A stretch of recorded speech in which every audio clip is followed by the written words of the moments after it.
फतेहपुर सीकरी में चल रही श्री राम कथा में आज महंत लोकेशानंद जी महाराज पधारे हैं और यहाँ की जनता उनको देखकर बड़ी उत्साहित है। मेरे साथ में महाराज श्री मौजूद है। प्रभु जी, क्या कुछ कहना चाहेंगे? आज आपका आगमन हुआ है यहाँ पर और आज चौथा दिन है श्री राम कथा का। यहाँ शिव पुराण होना है, यहाँ पर 1100 कुंडी यज्ञ होनी है, क्या कुछ कहना चाहेंगे? देखिए, सबसे पहले तो मैं महाराज जी का हृदय से आभार करता हूँ, हृदय से अभिनंदन बंधन करता हूँ कि इतना परम पुनीत पावन कार्य का जो लक्ष्य है, जो विश्व शांति कल्याण के लिए, समाज के उद्धार के लिए, समाज की समरसता के लिए जो उन्होंने यज्ञ का जो स्वरूप लिया है, और ये वास्तव में बहुत कम देखने के लिए मिलते हैं। इसलिए संतों को कहा जाता है कि वास्तविक संतों का जीवन परोपकार के लिए होता है। परहित काम तजय जो देहि, दूसरों के लिए अपने आप को खौंपना इस संतों का परम लक्षण होता है। रही क्या लग रहा है इसकी तो कोई व्याख्या ही नहीं है।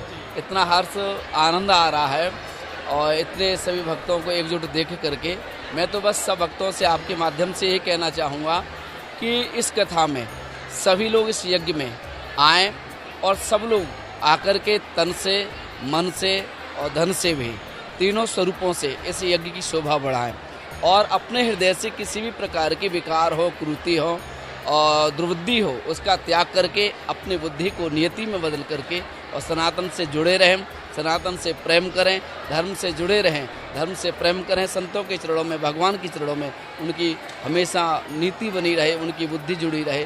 बस मैं तो आपके माध्यम से सबसे ये कहना चाहूँगा। मेरा ये है कि यहाँ हमें श्री राम कथा जो सुनने को प्राप्त हो रही मिल रही है, वाल्मीकि रामायण यहाँ पर हो रही है। अभी तक हम रामचरितमानस सुनते आ रहे हैं, ज़्यादातर रामचरितमानस का ये पाठ होते हैं। राजा भारती जी महाराज और शोभानंद जी भारती जी महाराज के सानिध्य में जो यहाँ की जनता को जो अवसर प्राप्त हो रहा है, मैं जानना चाहूँगा रामचरितमानस और जो वाल्मीकि रामायण है उनमें दोनों में। देखिए, रामचरितमानस और वाल्मीकि रामायण में कोई अंतर नहीं है। ये अंतर हमारी सोच का है, दृष्टिकोण का है। आपने गुड़ देखा है और गुड़ से क्या बनती है? चीनी बनती है ना, लेकिन उसका मूल तत्व क्या है? रस है कि नहीं है? तो वाल्मीकि रामायण में भी रस है और रामचरितमानस में भी रस, लेकिन वाल्मीकि रामायण संस्कृत में है तो हर व्यक्ति पढ़ नहीं पाएगा, समझ नहीं पाएगा। संस्कृत देववाणी है और देववाणी को समझना बड़ा कठिन होता है। तो तुलसीदास बाबा ने इसको अपने साहित्य में अवध भाषा में रामचरितमानस को सहजता के साथ परोसा है, जिससे लोग पढ़ सकें, समझ सकें।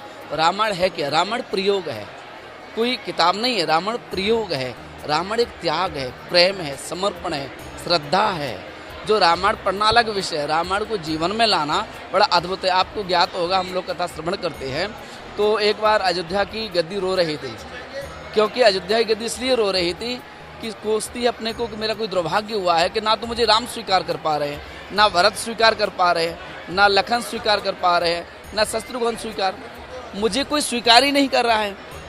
ना जाने मेरा ऐसा कौन सा दुर्भाग्य उदय हो गया है। तो ये त्याग की प्रतियोगिता थी, त्याग की कथा है रामायण, ये समर्पण की कथा है। सवाल मेरा ये है आपसे कि द्वापर युग के बाद में शायद हम 1101 कुंडीय यज्ञ सुन रहे हैं। 1008 कुंडी हमने सुना और तैयारियां भी बहुत चलती रही हैं और होती भी रही हैं, लेकिन युग के बाद, एक युग के बाद अवसर मिल रहा है। कलयुग में ये प्रथम यज्ञ होने जा रहा है, तो कैसा अवसर मानते हैं इस क्षेत्र के लिए, देश के लिए? देखिए, इस अवसर को मैं क्षेत्र के लिए ही नहीं, साधु क्षेत्र का नहीं होता, साधु वसुधैव कुटुंब की भावना का होता है, जगत कल्याण के लिए होता है। ये जो विश्व शब्द लगा है, विश्व किसी क्षेत्र के लिए नहीं है, विश्व हमारे सनातन की रक्षा के लिए है। और ये द्वापर से लेकर के महाराज युधिष्ठिर ने जो अश्वमेध यज्ञ कराया था, उसके बाद अब हमें देखने के लिए मिल रहा है। मैं तो मानता हूँ महाराज युधिष्ठिर के स्वरूप में ही महाराज जी विराजमान है, दिगंबर भी है, अद्भुत भी है।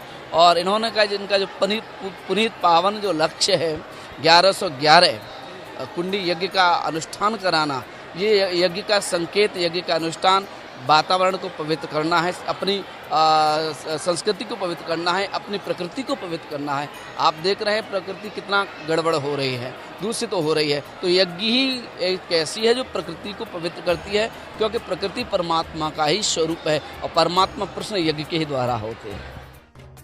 मेरे साथ में लोकेशानंद जी महाराज थे और आपने कहा है जो यज्ञ है वो अद्भुत है, चमत्कार जो बरस रहा है कहीं ना कहीं उस चमत्कार के साक्षी सभी लोगों को बनना चाहिए। और इस यज्ञ से, श्री राम कथा से, शिव महापुराण से, रासलीला से सभी लोगों को जुड़ना चाहिए। बड़े सौभाग्य की बात है और नगला जग्गे फतेहपुर सीकरी के लोग बड़े सौभाग्यशाली हैं कि इस अवसर को कहीं ना कहीं भुना रहे हैं, इस अवसर के साक्षी बन रहे हैं। और राजा भारती जी परमहंस और शोभानंद भारती जी महाराज के जो सानिध्य में ये सब चमत्कार हो रहा है, जो अलौकिक चमत्कार हो रहा है, उसके सभी साक्षी बने।